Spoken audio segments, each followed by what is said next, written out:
नमस्कार, पंजाब केसरी देख रहे सभी दर्शकों का स्वागत है। मैं हूं आपके साथ प्रिया सिंह। जम्मू कश्मीर में चुनावी सरगर्मियां देखने को मिल रही हैं। 10 साल बाद अब विधानसभा चुनाव होने जा रहे हैं।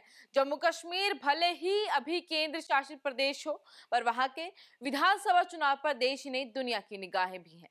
इसकी वजह है संविधान का बहुचर्चित अनुच्छेद 370, जो अब अतीत बन चुका है, पर स्थानीय दल अब भी इसकी याद बनाए रखना चाहते हैं। अब बात करें अगर पीपल डेमोक्रेटिक पार्टी यानी पीडीपी ने इस अनुच्छेद को बहाल करने का वादा किया है। फिलहाल कांग्रेस ने ऐसा कोई वादा नहीं किया है, पर उसकी पार्टी लाइन इस अनुच्छेद को बनाए रखने को कह रही है। तो वहीं नेशनल कॉन्फ्रेंस भी इस अनुच्छेद की बहाली की बात करती रही है। जम्मू कश्मीर आतंकी घटनाओं की वजह से चुनावी कारण जो है चुनौतीपूर्ण रहा है, लेकिन सुरक्षा बलों के सहयोग से चुनाव आयोग ने निष्पक्ष और भयरहित चुनाव कराने की भी ठान ली है। तारीखों का ऐलान करते वक्त मुख्य चुनाव आयुक्त ने वादा किया था कि धरती के स्वर्ग में चुनाव खुशनुमा माहौल में ही होंगे। अगर बात करें कश्मीर की, तो कश्मीर घाटी में आतंकवाद के उभार के चलते चुनाव कराना बड़ा मुश्किल होता था, जहां 9% चुनाव तक मतदान होता रहा है। वहीं इस बार लोकसभा चुनाव में उत्तरी कश्मीर में नियंत्रण रेखा के पास बारामूला, मध्य कश्मीर में श्रीनगर और दक्षिणी कश्मीर में पीर पंजाल पर्वतों के पास अनंतनाग राजौरी में बड़ी तादाद में वोट डाले गए। तो वहीं इस बार मतदाताओं की संख्या में और बढ़ोतरी हो सकती है। जम्मू कश्मीर की मौजूदा विधानसभा में अब 114 सीटें हैं, जिनमें से 24 सीटें पाकिस्तान के कब्जे वाले कश्मीर के लिए सुरक्षित हैं। चुनाव बाकी 90 सीटों के लिए हो रहा है।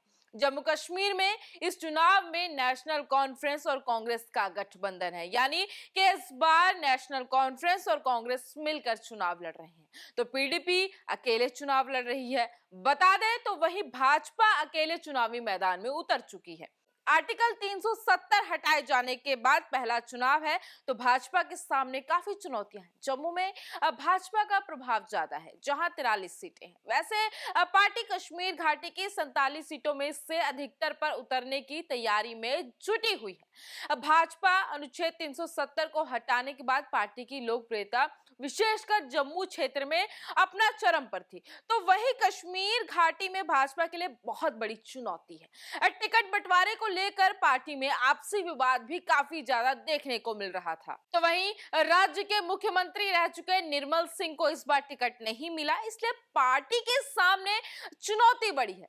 जम्मू कश्मीर की कुल आबादी में 68% मुसलमान है, जबकि हिंदू आबादी सिर्फ 28% है, तो करीब 2% ही जो है सिख भी है। वहीं बीजेपी ने यहां पर भी दांव खेलते हुए कश्मीर घाटी से मुस्लिम बहुल जनसंख्या से भी लोगों को टिकट दिया। बीजेपी कश्मीर घाटी में अपना पैर जमाने की पूरी तैयारी कर चुकी है, तो वही माना जा रहा है कि हिंदुओं और सिखों का समर्थन भाजपा को मिलेगा। तो वैसे वह मुस्लिम समुदाय का भी समर्थन हासिल करने की कोशिश कर रही है। बीते लोकसभा चुनाव की अगर बात करें, तो बीते संसदीय चुनाव में यहां निर्दलीय इंजीनियर राशिद भी चुनाव जीत चुके हैं। माना जा रहा है कि इंजीनियर राशिद अपने प्रभाव वाले इलाके में वह अपने उम्मीदवारों को जिताने की कोशिश करेंगे। अगर भाजपा को जम्मू कश्मीर से सफलता ना मिली, तो विरोधी दल इसका फायदा उठा सकते हैं। विरोधियों को मौका मिल जाएगा और उनकी आवाज बुलंद होगी। पीडीपी तो घोषित ही कर चुकी है कि वह अगर सत्ता में आई तो अनुच्छेद 370 को फिर बहाल करेगी। हालांकि उसे बहाल करने का अधिकार किसी विधानसभा को नहीं है। तो वहीं कांग्रेस का काफी अच्छा प्रदर्शन रहा लोकसभा चुनाव में, सीटें बढ़ चुकी।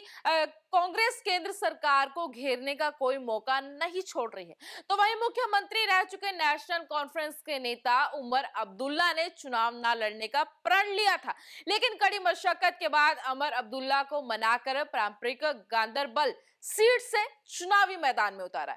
ये छिपी हुई बात नहीं रही है कि जम्मू इलाके की जनता जहां भारत में पूर्ण विलय की हिमायती रही है, तो वहीं कश्मीरी जनता का रुख किंचित अलग रहा है। ये पहला मौका है जब हुर्रियत कॉन्फ्रेंस का तनिक भी असर नहीं दिख रहा है। जम्मू कश्मीर के कद्दावर नेता रहे गुलाम नबी आजाद और उनकी पार्टी का कोई वजूद नहीं दिख रहा है। जब उन्होंने कांग्रेस से अलग होकर पार्टी बनाई थी तो उसकी धमक महसूस की जा रही थी।